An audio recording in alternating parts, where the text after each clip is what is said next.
our commitment to consumerism were abandoned by, say, 50% of the buyers, consumers in this country. I can imagine 50% of the people in this country suddenly refusing to buy. But we're committed to consumerism. How do you get around that commitment? So the question is, are we committed to consumerism, and what would happen if people stopped buying? Well, the consumerism is doubtless drilled into your head. In fact, part of the reason, one of the reasons, I mean, the economists are kind of speculating as to why the economy is in such a rotten state. Why has there been such low growth?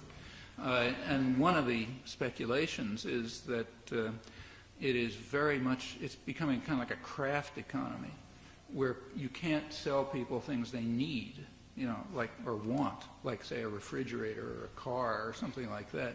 I mean, they were things that people wanted. I mean, I remember when my parents got a refrigerator, you know, it's like a big thing. You didn't have to cart in big pieces of ice every day and that sort of business. So there's a reason to want a refrigerator. But, you know, Gillette has just spent, I don't know how many billions of dollars on some new razor blade, which is going to be identical to the one they had 30 years ago. And the question is why anyone would want that, you know. Well, the economy is more and more being driven to that. So Nike, for example, puts out a new line of sneakers every 6 weeks. There's a place called The Gap. I'm not exactly sure what they sell, jeans, I think, or something.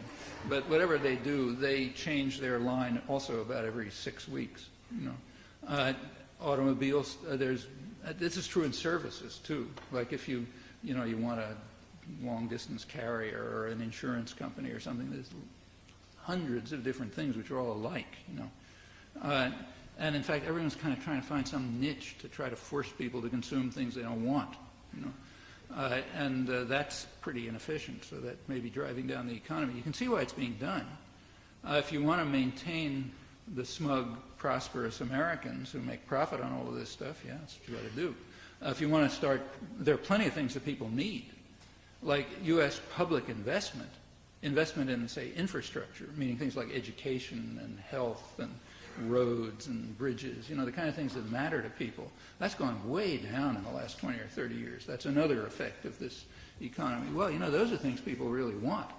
Like, it'd be nice to have our kids educated, you know, and it would be nice to get, you know, pollutants out of the environment so everybody's not dying of cancer, you know, and all kind of things that are nice, but private industry is going to make profit out of those. I don't think the answer to this is to stop buying. You know, I mean, maybe that's okay, maybe it isn't okay, but unless the structure of power is changed, that's not going to have much of an effect other than to put people out of work. It's the structure of power that has to be changed. Why should decisions over investment be in the hands of private tyrannies who, for their own purposes, would prefer to have to spend, you know, about a sixth of gross national product in marketing, meaning trying to induce people to buy things they don't want. Okay, that's a big piece. That's like over $1 trillion a year.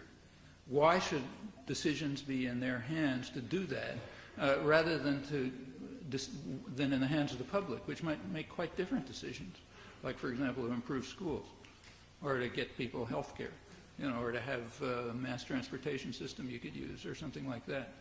I think that's the question. The question is ultimately really one of democracy.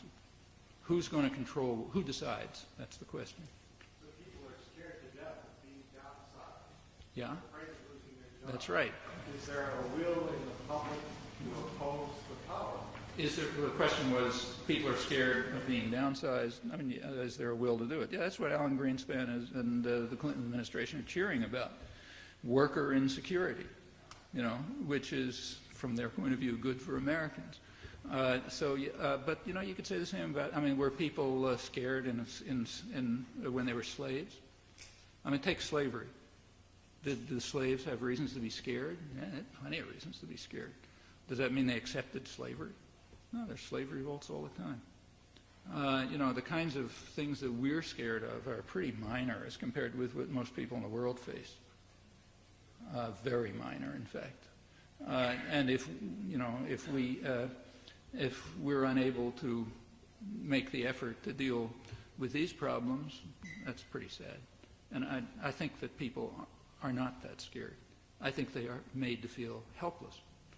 They're made to feel, yes, there's a free market economy and it's doing all kind of wonders, and if you feel rotten, there's something wrong with you, and there's nothing you can do about it anyway because it's immutable economic laws. It's kind of like arguing against the law of gravitation or something.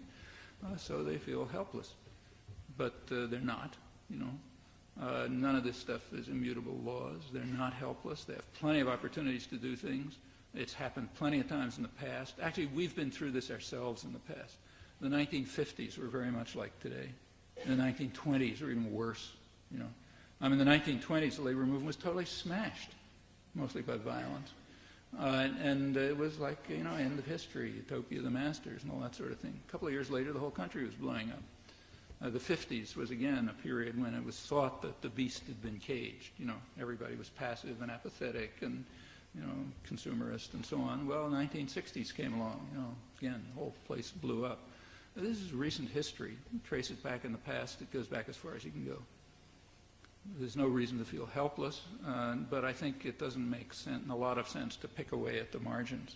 I mean, maybe these are good tactics, but if so, they're organizing tactics. Like anti-consumerism might be a tactic to get people to think about deeper problems. But in itself, it's not, it's not doing anything to the system, I don't think.